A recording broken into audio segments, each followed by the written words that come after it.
Efésios capítulo 4, a partir do verso 15.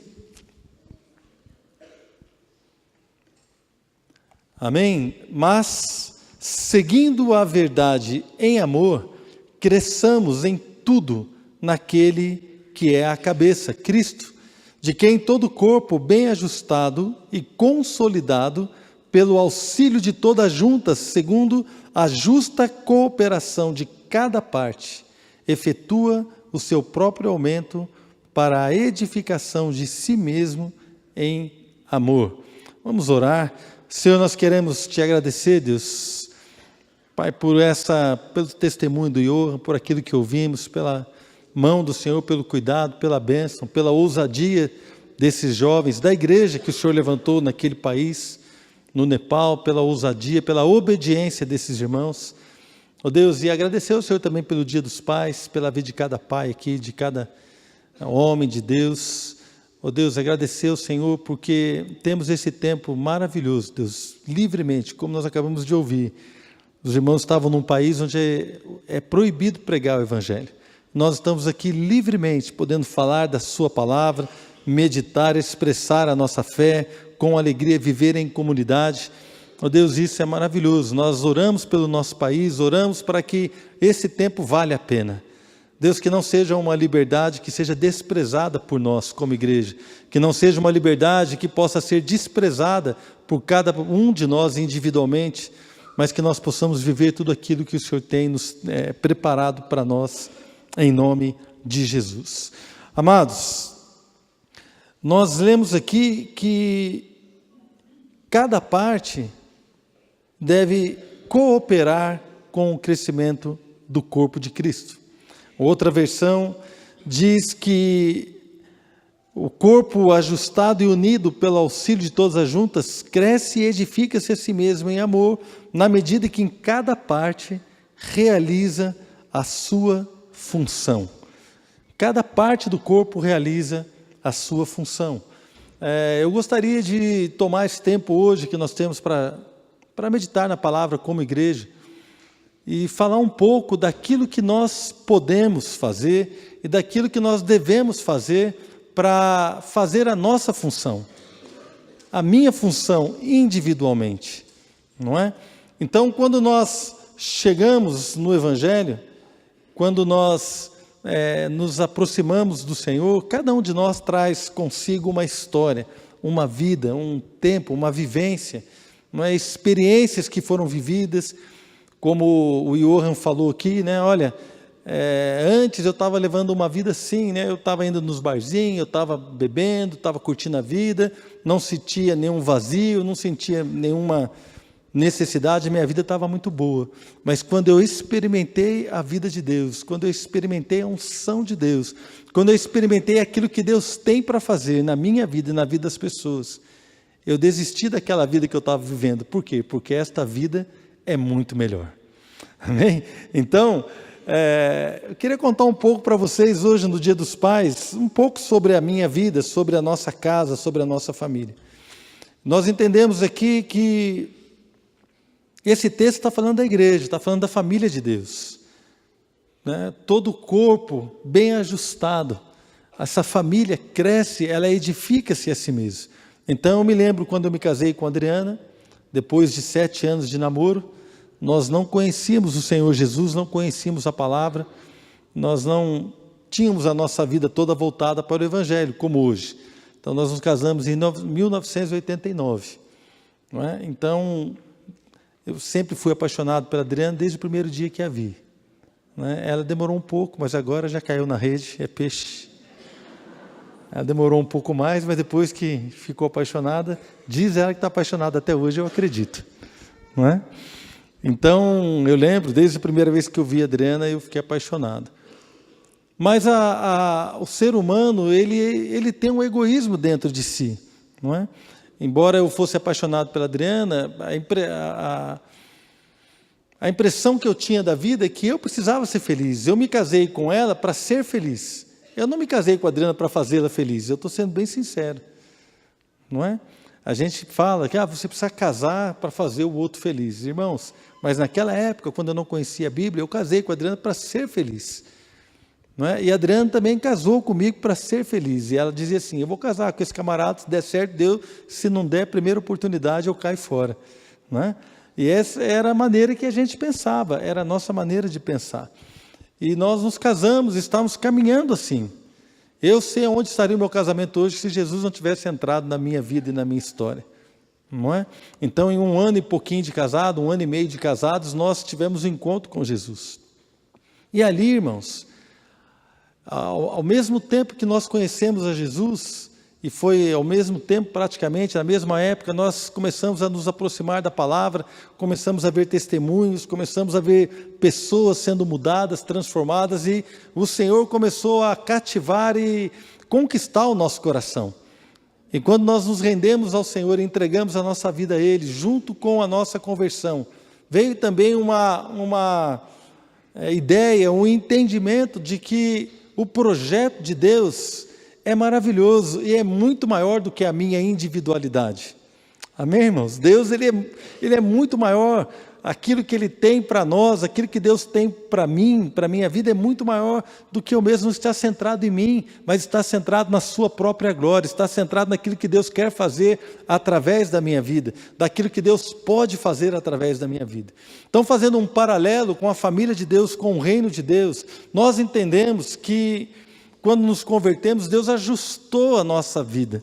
Então Deus começou a tratar comigo individualmente, que eu precisava abandonar alguns hábitos, eu precisava realmente abandonar o pecado, eu precisava ser uma pessoa transparente, eu precisava realmente buscar a Deus, conhecê-lo. E ao mesmo tempo, Deus tratava com a Adriana na sua individualidade, que ela precisava abandonar algumas coisas, precisava deixar outras coisas, precisava pedir perdão, precisava perdoar, e assim Deus foi tratando comigo individualmente, ao mesmo tempo que tratava com a Adriana, até o dia que chegou o momento de Deus tratar no nosso relacionamento. Então nós conversamos, o Senhor trabalhou comigo, trabalhou com ela, nós pedimos perdão um para o outro, nós vamos consertar, e aí nós entendemos que havia um projeto de Deus maravilhoso. De repente nasceu a Fernanda, depois nasceu a Flávia, e nós começamos a entender que havia um projeto de Deus, para que aquela família fosse edificada sobre a rocha. Cada um na família tinha sua função. Por exemplo, quando nasceu a Fernanda, a Adriana amamentava a Fernanda. Eu não podia amamentar, porque eu não tenho leite, irmão. Nunca tive. Não é? Parece uma coisa boa, mas é verdade. A função da Adriana naquela época era amamentar a Fernanda. E ela fez essa função muito bem, graças a Deus, né? A Fernanda e a Flávia. Não é? Então, a minha função era ajudá-la, a minha função era trabalhar, embora a Adriana também trabalhasse esse tempo todo, né, se aposentou agora, mas a nossa função era ter um só projeto para a nossa família. Então eu até entendo casais que têm projetos diferentes, né, que separam o seu salário, que um paga uma coisa, o outro paga outra coisa. Na nossa casa nunca foi assim, irmãos. Nós sempre juntamos o nosso salário e víamos o projeto. Qual é o nosso projeto como família? O nosso projeto é pagar a educação das crianças. Então, eu nunca tive um carro bom. Nunca tive. Os meus carros sempre foram velhinhos. Sempre foram carro, né? Quando veio o carro 1.0, sempre foi carro 1.0, irmão. Eu nunca tive um carro bom, porque o nosso projeto era pagar a escola da Fernanda e da Flávia. E foi bom, porque as duas fizeram ótimas universidades. Não é? Universidades públicas, todo o nosso investimento valeu a pena. Por outro lado, também nós entendíamos que a nossa família devia fazer algo, e nós começamos a trabalhar juntos em prol daquilo ali. Na educação das meninas, a gente conversava, cada um tinha a sua função. A Fernanda e a Flávia, quando cresceram, começaram a exercer também a sua responsabilidade, o nosso papel na igreja. Irmãos, quando nós nos convertemos e não tínhamos filhos, a gente estava em tudo. Tinha vigília, eu estava na vigília. Não é? Quando a gente se converteu, não tinha carro, então eu cansei de amanhecer lá na rodoviária velha, a gente não tinha carro, então eu saía da vigília e não tinha o primeiro ônibus para eu ir embora. Então eu ia para a rodoviária, ficava sentado naquele banco de cimento lá, irmão, um banco frio, gelado, 5 horas da manhã, às vezes 4:30 da manhã, esperando amanhecer o dia para eu pegar o primeiro ônibus. As pessoas falam assim, mas você vai porque você tem carro. É verdade, hoje eu vou porque eu tenho carro, mas quando não tinha eu ia também. Amém, irmãos? Então nós entendemos que havia um projeto de Deus. Aí nasceu a Fernanda. Nós tínhamos culto na igreja que a gente participava durante a semana. Eu chegava em casa e falava assim, amor, então, normalmente os cultos eram terça-feira à noite. Eu falei assim, então, Dri, eu vou ficar aqui hoje com você. Aí ela olhava para mim, você vai ficar fazendo o que aqui? Ela falou assim, você não vai porque você está aí com a Fernanda é pequenininha, né? Então eu vou ficar aqui com você. Aí a Adriana olhava para mim e falava assim, eu não preciso de um homem aqui comigo. Eu preciso de um homem que busque a Deus. Por nós, pela família. Então, você pode pegar as suas coisas, pode pegar a sua Bíblia, vai para o culto, vai lá orar por nós. Que eu não posso ir, mas você pode. A Bíblia diz que a mulher sábia, o que, irmãos? Edifica a sua casa.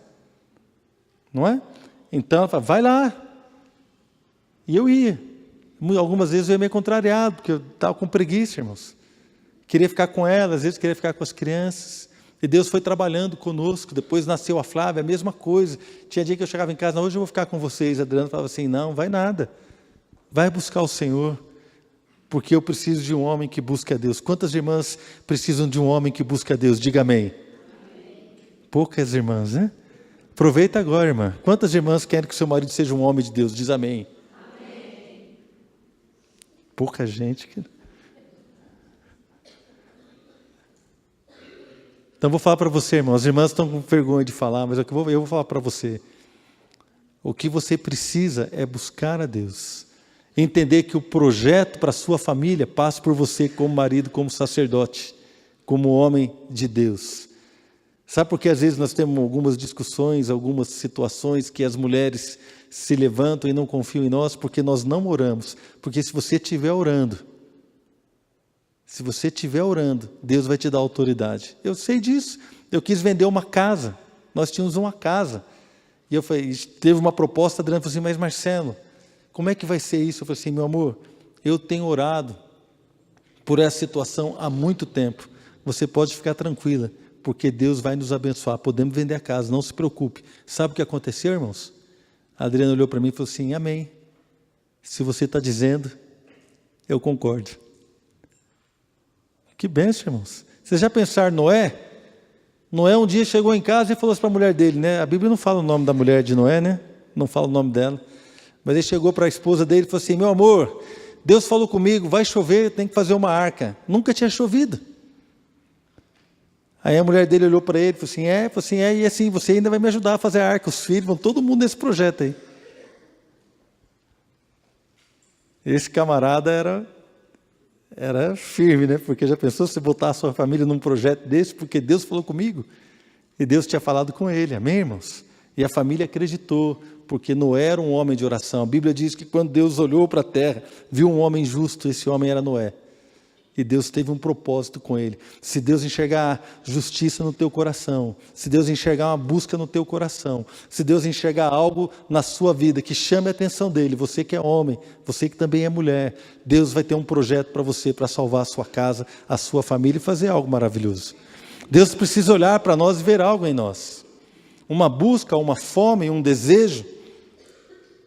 E nós começamos então a entender que nós tínhamos um só projeto como família. Começamos a entender que precisávamos edificar a nossa casa, edificar a nossa família com princípios sólidos, com propostas de amor, de graça, de cuidado. Começamos a cuidar uns dos outros.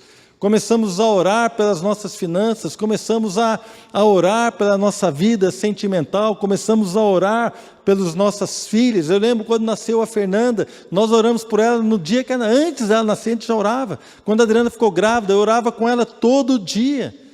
Pegava o violão, louvava a Deus todo dia. Quando a Flávia também, quando a Adriana ficou grávida da Flávia, nós orávamos todo dia com a mão no ventre, na barriga da Adriana, orando, abençoando aquela criança.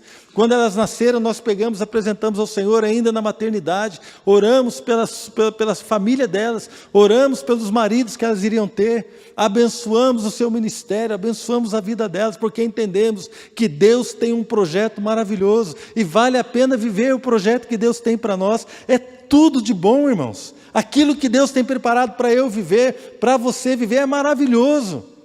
Maravilhoso. Deus deu provas disso, de que Ele tem planos de bem para nós e não de mal. Amém? Então nós entendemos isso, eu entendi isso. Então eu estava em tudo, nasceram as meninas, a gente estava junto na igreja, ministério infantil, a gente levava. O pastor Paulo, uma época, ele começou a ensaiar uma banda de pré-adolescentes para tocar uma música na igreja. Quanto tempo vocês ensaiaram? 6 meses. Ele ficou 6 meses ensaiando uma banda de pré-adolescentes. E era sábado de manhã, quantas vezes eu levei a Fernanda lá, o Paulo nessa época era meu vizinho, às vezes a Fernanda ia com ele, a Flávia ia, as meninas iam. Tinha acampamento de crianças, a gente levava as crianças no acampamento. Tinha acampamento de adolescente, a gente levava, sempre levou.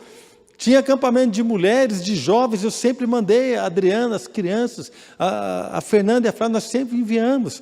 Quando nós estávamos começando a igreja, teve um encontro de mulheres, um acampamento só para mulheres. A Fernanda estudava em Juiz de Fora.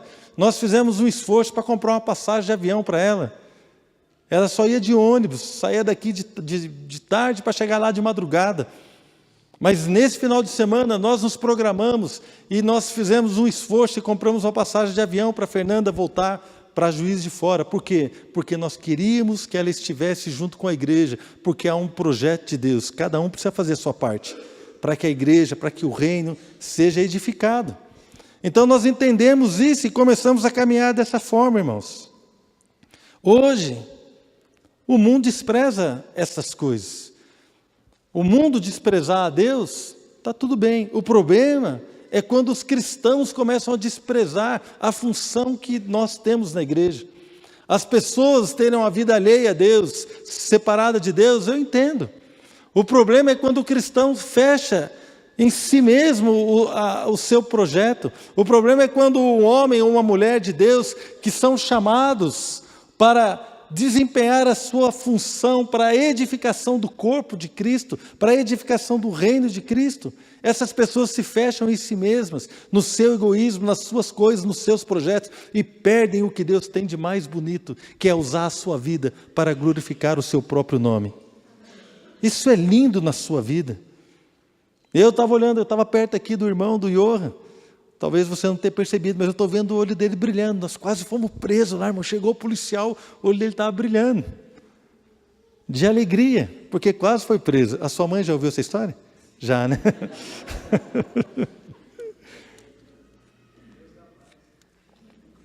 Deus dá paz, ele falou. Tem que dar paz para a mãe, para o pai também, que estão aqui. E dá, né? Glória a Deus.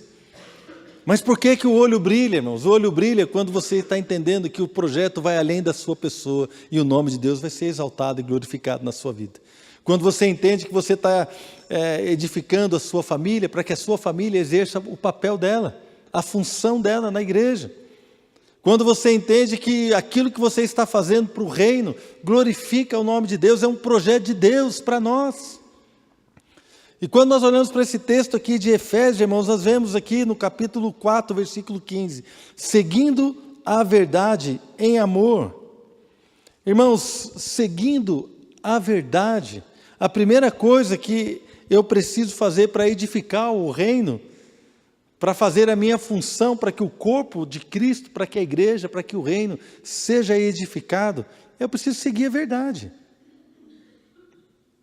Pastor, mas isso parece muito óbvio. Parece. Mas o que é seguir a verdade? Vamos trazer isso para a nossa prática. Irmãos, a palavra de Deus é a verdade. Quando você segue a verdade, você não dá ouvidos a mentiras. Nós não damos ouvidos a princípios que não são verdadeiros. Hoje há uma força-tarefa no mundo, irmãos, para desprezar os princípios de Deus, para desprezar a família. Estão enfiando goela abaixo coisas como casamento igualitário, como casamento homossexual, como aborto. Existem cristãos defendendo o aborto.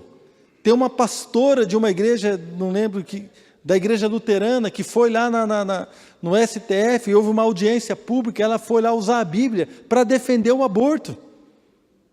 E ela usou um texto que depois eu dei uma olhada, o texto não tem nada a ver com o que ela diz. Na verdade, ela deturpou aquilo para dizer o texto. Irmãos, então preste atenção, nós precisamos seguir a verdade. Você que é homem de Deus, você que é mulher de Deus, você que é adolescente, você que é jovem. Irmãos, existe só uma verdade, só existe um Deus único e verdadeiro. E quando nós não seguimos a verdade, aí se instaura uma insegurança. Por quê? Porque se nós dermos um espaço para negociar princípios da palavra, essa verdade perde a força em nós. Por exemplo, Adriana, eu amo você, eu faço o que for preciso para cuidar de você. Aí alguém vai chegar assim, mas se você precisar vender o seu carro para cuidar da sua esposa, você venderia? Aí eu penso assim, bom, eu gosto, mas não gosto tanto assim, de repente eu gosto mais do meu carro. Vamos negociar isso aí, né? Posso trocar? Você começa, a verdade perdeu a força. Então, se a Adriana olha para mim e vê eu titubeando na hora que eu falo assim, se precisar vender o meu carro para te abençoar, eu vendo. E na hora H eu fico, não, acho que não é bem assim. Negociar a verdade. Essa verdade perde a força. Aí, quando ela perde a força, ela perde o poder, porque a verdade de Deus é poderosa, irmãos. Conhecereis a verdade, e a verdade vos libertará. A libertação vem da verdade que nós cremos. Se você crê mais ou menos, você vai ser mais ou menos livre. Se você crê mais ou menos que Jesus é a única verdade, o seu coração vai estar aberto a outras propostas do mundo. Se você crê mais ou menos que nós precisamos amar a Deus em espírito e em verdade, adorá-lo em espírito e em verdade, se você crê mais ou menos nisso, a força da sua adoração não será a mesma quando você entrega todo o seu coração e se entrega a adorar a Deus em espírito e em verdade. Se você acredita mais ou menos nisso, você vai esconder os seus pecados para não perder o seu cargo na igreja.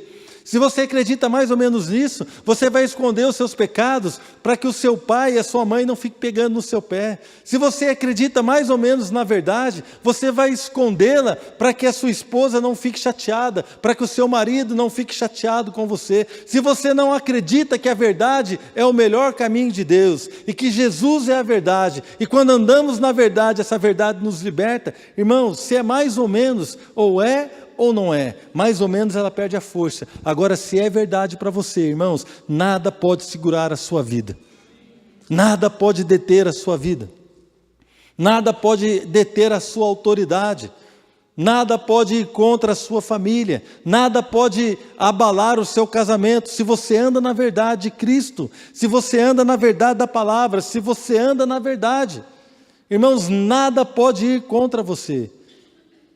Agora, se você negocia a verdade, se nós formos negociar a verdade, aí nós vamos ter dificuldade, irmãos. Se cremos que Jesus é a verdade, seus princípios serão verdadeiros para nós. Mas se nós dermos espaços para negociar a verdade, essa verdade vai perder a força. Mas se nós adorarmos o Senhor como o único Deus verdadeiro, Ele será a nossa única opção para ter uma vida abençoada. Irmãos, qual que é a única opção que você tem para ter uma vida abençoada? É adorar o único Deus verdadeiro. É a sua única opção. Quando você está assim, nada pode demover o seu pensamento disso, nada pode tirar você disso. Amém? O Senhor Jesus falou lá em João 17,3, a vida eterna é esta, que te conheçam a ti, o único Deus verdadeiro, e a Jesus Cristo a quem enviaste. Esta é a vida eterna. Não é se vamos seguir a verdade, nós vamos seguir o que o Senhor tem para nós. Quais são as verdades que estão relacionadas com a vida do cristão? Irmãos, nós somos perdoados, é uma verdade. As maldições sobre nós foram canceladas. A maldição sobre a sua família foi cancelada. É uma verdade. Por exemplo, alguns parentes nossos, quando nós olhamos para os nossos tios, para os nossos pais, talvez, algumas coisas, mas quando a gente olha para a nossa família, quantos tios que têm casamento desfeito? Traição na família. Quantos homens na sua família tiveram amantes? Tiveram 2 famílias. Mas quando chegou em nós, isso foi quebrado. Porque nós somos diferentes, a maldição foi quebrada. Aquilo que havia se perpetuado sobre gerações e gerações, na nossa vida não foi verdade. Na nossa vida o que aconteceu foi bênção, porque o Senhor entrou. A verdade nos libertou disso, não é? A palavra diz que nós estamos livres do império das trevas. Isso é uma verdade colocada. O Senhor nos tirou do império das trevas, nos livrou. João 8,32 diz que a verdade, conhecereis a verdade, e a verdade vos libertará. Você está liberto, querido. Imagina que você está numa prisão. Tem pessoas que dizem assim, às vezes eu me sinto preso, às vezes eu tenho dificuldade de orar, às vezes eu tenho dificuldade de mudar uma coisa, aí eu fico chateado com o meu pai, eu fico chateado com o meu marido, com a minha esposa, aí eu fico numa situação difícil, eu fico chateado com a igreja, fica numa prisão, fica ali. Irmãos, eu vou dizer para você, se você se sente numa prisão, eu tenho uma palavra para você nessa noite: a porta está aberta, porque não tem cadeado que o Senhor não possa abrir. Então levanta, vai até a porta e começa a passar por ela. Você vai ver, testa a porta da sua prisão. Testa a porta da sua prisão em fé. Coloca a mão na maçaneta e fala assim: eu vou sair dessa condição de sexualidade errada, eu vou sair dessa condição do pecado, eu vou sair dessa condição de mentira, eu vou sair dessa condição de engano, eu vou sair dessa condição que tem amarrado a minha vida. Deixa eu ver, testa a porta, você vai ver que a porta está aberta, porque conhecereis a verdade, e a verdade vos libertará. Entra, sai pela porta e entra num novo nível, num novo estilo de vida. Porque não tem nada que possa prender aquele que Jesus libertou. Amém, irmãos? Nada pode prender você. Se Jesus te libertou, verdadeiramente você é livre. Você é uma nova criação. As correntes já foram quebradas, irmãos. Então muitas vezes nós ficamos presos numa mentira, ficamos presos em algumas coisas, ficamos aprisionados por algumas coisas que querem dizer que nós não conseguimos ter um novo estilo de vida, que nós não vamos vencer, que não vamos caminhar. Eu quero dizer para você, não é verdade. A verdade é o que a palavra de Deus diz. Então, precisamos seguir a verdade. Porque se eu não seguir a verdade, eu não vou fazer a minha parte. Se eu não seguir a verdade, eu não vou entender que eu preciso fazer a minha parte. Mas se eu seguir a verdade, irmãos, aí eu posso caminhar para a segunda parte aqui do versículo. Mas seguindo a verdade em amor, Efésios 4,15, cresçamos em tudo naquele que é a cabeça, Cristo. Cresçamos em tudo. Irmãos, então, chegou a hora de crescer. Eu diria que passou a hora da gente começar a crescer. Eu louvo a Deus, irmãos, por aquilo que nós vivemos como família, porque nós crescemos, não é? Nós crescemos. Hoje as nossas filhas estão começando a vida delas muito melhor do que quando nós começamos. Muito melhor em todas as áreas, na área espiritual, na área emocional e na área financeira, com a faculdade que elas fizeram, com aquilo que elas estão, com a possibilidade que têm de viver muito melhor do que nós. Crescemos, a nossa família cresceu, nós crescemos no amor, nós crescemos na verdade, nós crescemos na transparência, nós crescemos em tantas coisas. A Fernanda, um pouco antes de se casar, ela me chamou e falou assim: pai, eu estou com um problema com você. Eu falei: o que foi, filha? Olha, eu estou com uma dificuldade e você fica fazendo brincadeira. E aí eu falei assim: mas filha, o papai brinca para amenizar o problema, né? Eu não estou brincando para zombar de você. Ela falou assim: mas agora não é o momento de você brincar, eu estou querendo conversar sério, e eu estou com uma dificuldade muito grande com a sua postura. A minha filha me falou isso, na minha casa, sentado no sofá, eu tive que ouvir, e tive que dar razão para ela. Eu falei assim: então você me perdoa?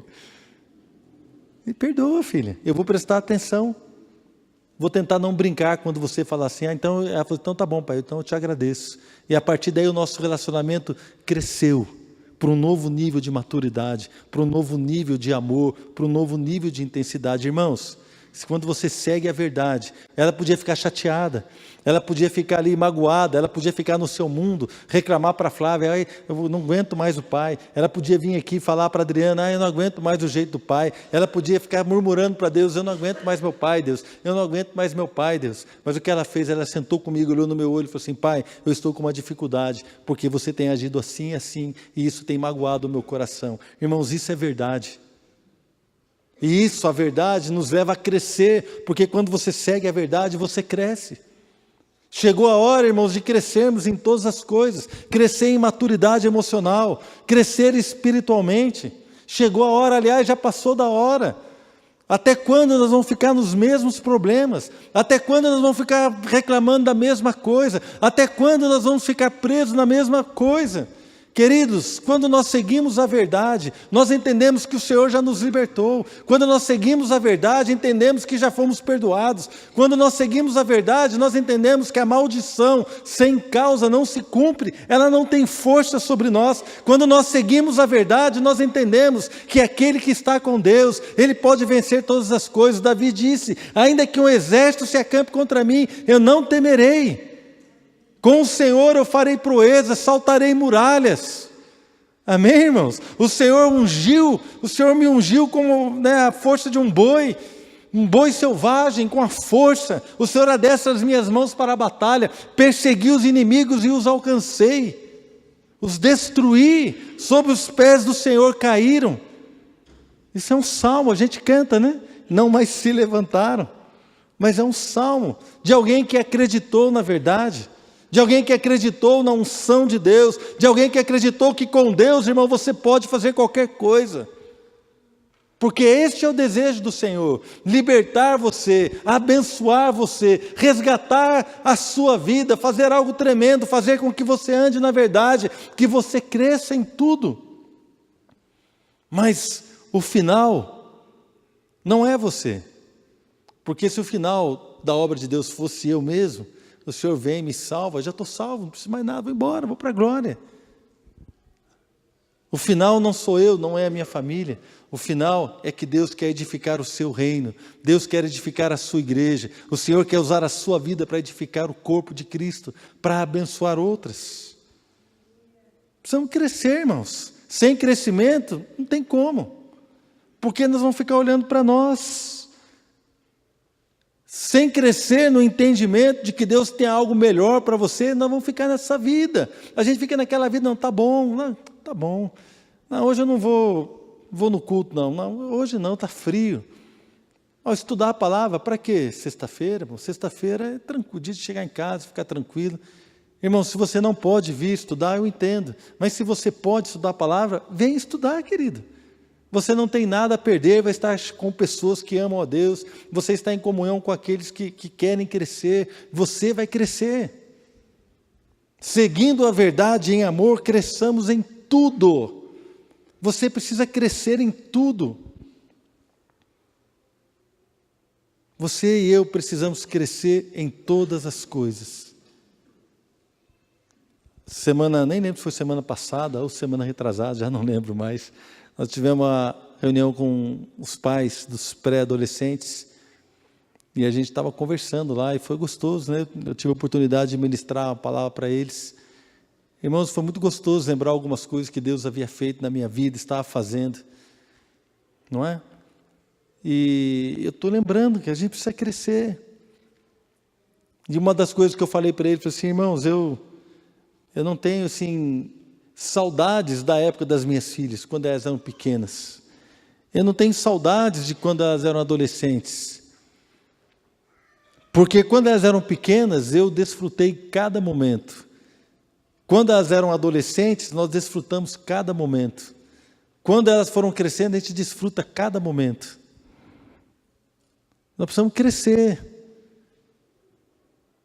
E eu estava dizendo para eles assim: irmãos, não percam a oportunidade de abençoar alguém na sua casa. Não percam a oportunidade. Tem dia que a gente está lá, a Flávia almoça em casa, e tem dia que a gente sai do almoço e eu falo assim: filha, se você quer um café? Ela fala: rapaz, eu quero. Então eu vou fazer um café para você. Eu vou lá e passo um café para minha filha. De repente eu poderia ficar sentado no sofá e falar assim: ô filha, passa um café lá para mim. Não podia, irmãos? Eu acho que até que vou fazer isso de vez em quando. Mas eu não quero perder a oportunidade de abençoá-la. Eu que quero abençoá-la. Ao invés de pedir para ela fazer um café para mim, eu falo assim: filha, você quer um café? Hoje também, chegou à tarde em casa, eu falei para ela: vocês querem um café, Adriana e Flávia? Aí elas: eu quero, então tá bom, deixa que eu faço. Eu não quero perder a oportunidade de abençoá-las. Amém? Aí eu estava sentado, a Flávia falou assim: pai, você quer que eu faça um doce para você lá, um creme de leite com Nescau? Irmãos, é bom demais, né? Eu falei: você vai fazer para mim, filha? Aí eu faço, pai, para você. Eu Falei, então tá bom, meu amor, faz para mim. Querido, que bênção, sem pedir, eu abençoo. Eu abençoei, e de repente, ela me abençoou. A Adriana me abençoou. Com tantas coisas, a gente nem percebe. Vira uma prática na sua casa, abençoar e ser abençoado. É gostoso, irmãos. Amém? É algo simples, mas é maravilhoso. Faz um suco para o seu filho do nada, para a sua esposa, quer um suco, meu amor. Vê que o seu marido gosta de alguma coisa, faz para ele um chá, um café, qualquer coisa, não importa. Não perca a oportunidade de abençoar. Isso tem a ver com crescimento. Com crescimento.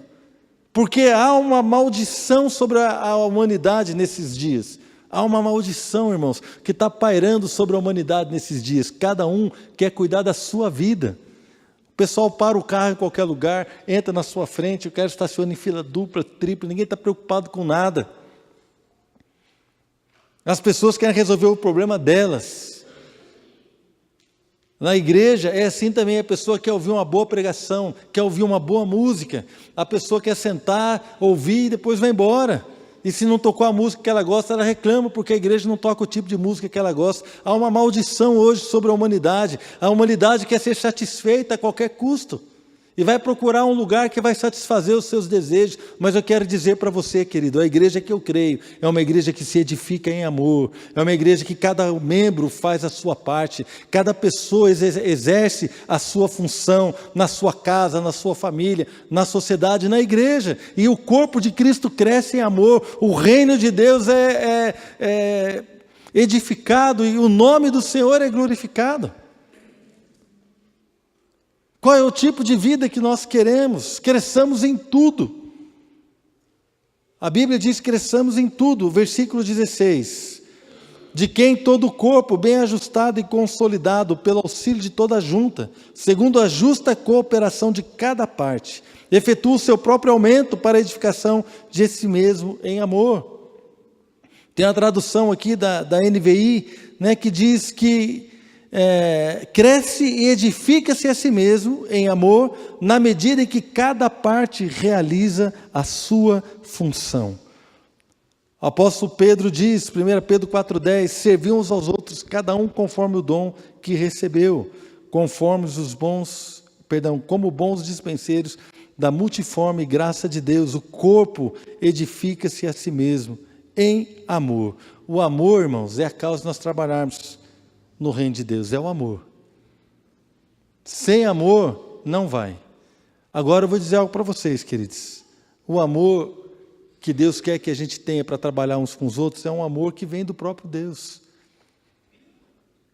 Porque se for depender de nós, irmãos, quem ama ficar em casa, botar o pé para o alto, tomando, sei lá, um chazinho, um chocolate quente? Quem ama? Eu amo. É uma bênção, irmãos. Botar o pezão para o alto e ficar tranquilo. Mas o amor de Deus, ele não coloca os seus pés para o alto. O amor de Deus coloca o seu pé na estrada. Aí o camarada vai parar lá no Nepal, numa vila cheia de criança pobre, num lugar esquecido pelo mundo. Vai parar lá no Nepal, correndo o risco de ser preso, deportado, para orar com uma criança que é surda, para orar com uma criança que está com dor de barriga, para ministrar o amor de Deus, para falar daquilo que Deus tem para fazer na vida deles. O amor faz isso. Mas o amor que vem de Deus, nos leva além, querido. Se nós não estamos indo além, é porque falta amor no nosso coração. Quando eu amo, quando esse amor de Deus, conforme fala em Romanos 5:5, o amor de Deus é derramado em nossos corações pelo Espírito, quando estamos andando nessa dimensão de amor, irmãos, aí eu começo a realizar a minha função, e eu começo a realizar a minha função como pai. Irmãos, Deus falou comigo claramente quando eu me converti, que eu precisava cuidar melhor da minha família, e eu comecei a cuidar da minha família. Eu lembro de um dia que eu entrei, a gente morava num prédio, as meninas eram pequenas ainda, a Flávia acho que era bebê, e eu lembro que eu entrei no elevador, eu morava num prédio que a minha garagem era o 2º subsolo, e eu estava feliz, tinha trabalhado, tinha feito um monte de coisa, e eu estava chegando feliz em casa. Eu sempre fui esse bem-humorado, irmãos, esse sorriso aqui é fácil assim, né? Eu sempre fui um cara bem-humorado, né? Animado, pessoal acha que eu sou animado mesmo. E eu estava feliz. Mas eu lembro que eu parei o carro, entrei em casa, assim, a hora que eu peguei minhas coisas, chamei o elevador chegou, eu entrei no elevador, o meu humor mudou. Meu humor mudou, eu falei assim, a hora que eu cheguei em casa, a Adriana vai tacar a Flávia para eu trocar a fralda dela. Eu não estou afim de trocar a fralda agora. Vou chegar em casa, eu vou ter que ficar com as meninas um pouco, porque a Adriana vai querer fazer alguma coisa, vai querer estender uma roupa no varal, sei lá o que ela vai querer fazer, e eu vou ter que ficar com ela. Eu estou cansado, eu queria tomar um banho, queria ficar quieto, tal, e meu humor mudou. A gente morava no 13º, 14º andar, já nem lembro mais, era 5º, não era 13, 14? Lá na pracinha Romão Gomes? Então foi mais rápido que eu pensava, morar no 5º andar, irmão. 15º. Então tá bom, demorou, né? Deu tempo do Espírito Santo trabalhar. 15º andar, mais 2 do subsolo, 17 andares no elevador, e eu tendo essa discussão ali comigo mesmo. Pô, eu vou chegar em casa e tal, que saco, aquele negócio. O Espírito Santo falou comigo assim, você agradou todo mundo no trabalho. Você serviu cafezinho para as pessoas do seu trabalho. Você sorri para todo mundo na rua. Você vai chegar na sua casa e vai dar o pior para sua esposa e para suas filhas? Não, querido, você precisa dar o melhor na sua casa. Na mesma hora, irmãos. Acho que eu nunca entrei tão animado na minha casa, né? Meu amor, o que é para fazer? Porque eu entendi, querido. Eu entendi, irmãos, que viver a minha vida não vale a pena. Vale a pena viver a vida que Deus tem para eu viver. Eu entendi que guardar as coisas que são importantes para mim não tem sentido. Parece que é bom, parece que é legal, mas diz que o caminho do homem parece bom aos seus próprios olhos, mas no final são caminhos de morte. Como diz aí em Provérbios. Eu entendi, queridos, que existe algo melhor, que existe algo maior. Eu entendi que existe um projeto de Deus para usar a minha vida além daquilo que eu imaginava, de abençoar a minha esposa, de abençoar as minhas filhas, irmãos. Aí eu comecei, não, eu vou viver isso. Então eu falava assim, Adriana, vai ouvir a palavra, deixa que eu fique com elas no culto. A Adriana não estava assim, não, meu amor, fica tranquila. Eu ficava com a Fernanda e com a Flávia no colo, lá atrás do culto, ficava com elas, até elas crescerem. Um dia eu dei uma bobeira assim, irmãos, a Flávia subiu, tinha uma treliça de ferro assim. A hora que eu dei uma bobeira, a Flávia já estava no 3º andar da treliça, assim. O culto rolando, parou o culto, ficou todos os irmãos lá de baixo, para a Flávia não cair, né? A Flavinha era terrível, irmãos. Por isso que eu vejo essas crianças aí, eu louvo a Deus, assim, Deus vai fazer uma obra. Porque fez na vida das minhas filhas, né? Amém? Fez, velho. E eu fazia, Adriana, fica tranquila, eu cuido. Meu amor, vai fazer o que você quiser, deixa comigo. A Adriana trabalhava também, então chegava sábado de manhã, a Adriana estava cansada. E a Adriana, ela gosta de ler, ela gosta de ficar tranquila. Eu falava para assim, deixa comigo, meu amor, dá aqui essas meninas. Eu pegava as meninas, ia para o clube, ia para a praça, ia para a rua, ia para qualquer lugar, irmão. Saía com elas de casa, ficava 2, 3 horas fora. Aí quando eu voltava, a minha mulher era outra. Passava o dia inteiro com as meninas, né? Às vezes trabalhando meio período com elas, aquela luta. A gente sabe que as mulheres lutam com a casa, com os filhos. Mas eu pegava que as meninas de vez em quando davam um perdido com elas, irmãos. Daqui, vamos para o clube. Vai fazer o quê? Não sei. Passava na banca, comprava um negócio para pintar, levava um monte de lápis de cor, levava uma faca para ficar apontando nos lápis de cor, irmão. Dava lá aquelas revistinhas para elas pintar, ficavam pintando e eu ficava lá. Querido, vamos viver a vida com alegria. Aí eu comecei a edificar a minha casa. Sabe o que aconteceu? Quando eu entendi isso, algumas pessoas, Deus levantou profetas na igreja, e as pessoas falavam assim, eu vou usar a sua família para ser um exemplo na minha casa.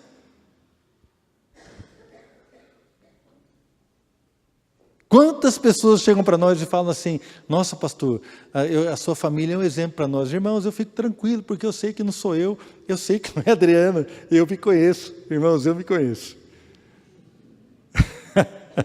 Falo para vocês tranquilo, eu me conheço muito bem. Eu sei exatamente como eu seria e aonde eu estaria, se não fosse a graça do Senhor sobre a minha vida.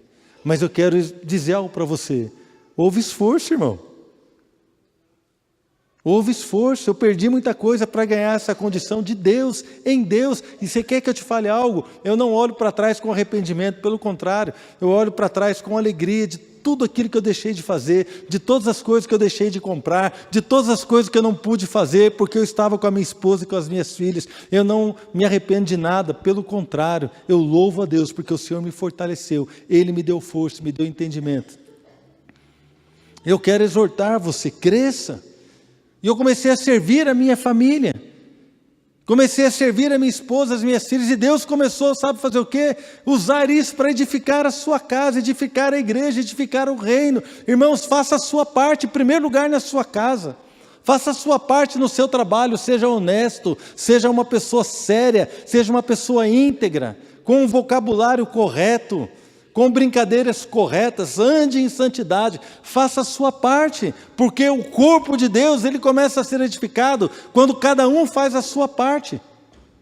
Nós errou, pediu perdão, irmão, pecou, pede perdão, confessa, conserta, mas cresça, faça qualquer coisa, não perca de vista o que Deus quer fazer na sua vida e através da sua vida. E aí Deus, quando vê que você está caminhando desta forma, o Senhor vai começar a te dar responsabilidades na igreja. Você vai cuidar de um líder, de um grupo de relacionamento. Você vai começar a ministrar a palavra. A hora que você abrir a sua boca, haverá uma graça sobre você. As pessoas que estão perto de você vão se converter. Amém, irmãos? Você vai orar, as pessoas vão ser curadas. Deus vai começar a usar a sua vida para manifestar a sua glória. Deus vai começar a usar a nossa vida para manifestar o seu poder. Irmãos, eu sonho com uma igreja que manifesta a glória do Senhor e o poder do Senhor. Eu quero ser essa igreja que manifesta a santidade de Deus. Imagina, eu estava conversando outro dia com a Bruna, do André, a gente estava tendo uma comunhão, e eu estava falando para ela assim, olha, tem pessoas que o coração arde para uma coisa, arde para outra. Eu vou dizer para você o que arde o meu coração, desde o dia que eu me converti. O que arde o meu coração é que a igreja seja uma igreja que anda em santidade. Imagina você pregar o evangelho para alguém, irmão, na rua, aí você pega o cara e você fala assim, olha, existe um Deus que transforma, que cura, que liberta, que faz coisas tremendas, que perdoa. Existe um Deus maravilhoso que faz tanta coisa boa, e o cara acredita em você, você traz o cara e põe ele na igreja. Aí ele olha para o lado, vê o cara traindo a mulher. Ele olha para o outro lado, vê o cara roubando ele presta dinheiro e não paga. Ele olha para o outro lado, vê o cara falando palavrão. Ele olha para aquele lado, vê a criança amaldiçoando seu pai e sua mãe.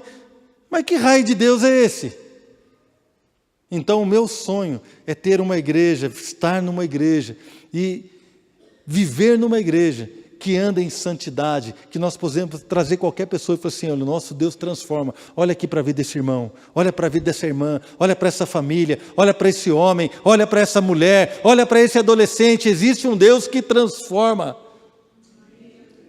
Esse é o meu sonho, é por isso que eu prego sobre estas coisas, porque Deus plantou isso no meu coração, irmãos. Eu quero viver essa verdade.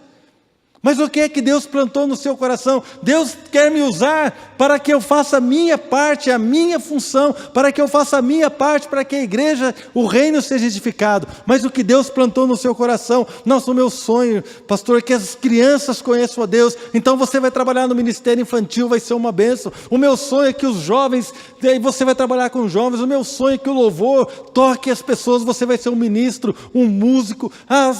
O meu sonho é que as pessoas sejam acolhidas, você vai trabalhar no acolhimento, não importa. O meu sonho é evangelizar, vai trabalhar nas missões. O meu sonho é ajudar famílias carentes. Nós temos aqui, né, o Ministério da Ação Social. Qual é o seu sonho? O que Deus plantou no teu coração? Irmão, se nós formos pegar aqui na nossa plateia, aqui nos nossos irmãos, na nossa realidade, cada um tem um sonho. Porque o nosso Deus é um Deus de multiforme sabedoria e de multiforme graça. Amém? Nem todo mundo vai ser como eu não consigo ser como você. Mas quando nós nos unimos, a glória de Deus se estabelece. É isso, irmãos. Então nós precisamos entender isso. E continuando aqui o capítulo 4, 17, diz assim, eu digo isto, irmãos, portanto, no Senhor testifico que não mais andeis, como também andam os gentios, na vaidade dos seus próprios pensamentos, obscurecidos de entendimento, alheios à vida de Deus, por causa da ignorância em que vive. Então, ele estava assim, que nós não devemos andar como gentios. Porque cada um tem que fazer a sua parte para glorificar a Deus. Cada um tem que fazer a sua parte para edificar o corpo. E se nós andarmos alheios àquilo que Deus tem, irmãos, nós não vamos fazer a nossa parte. Nós vamos querer que alguém faça. Mas ninguém pode fazer aquilo que você foi chamado para fazer, irmão. Imagina você montar um quebra-cabeça de 1000 peças. E você vai montando, depois no final você descobre que falta uma peça só. Tem gente que, quem já fez aqui, irmãos? Quem já montou um quebra-cabeça de 1000 peças? Deixa eu ver. Ou mais. Quem já botou na parede?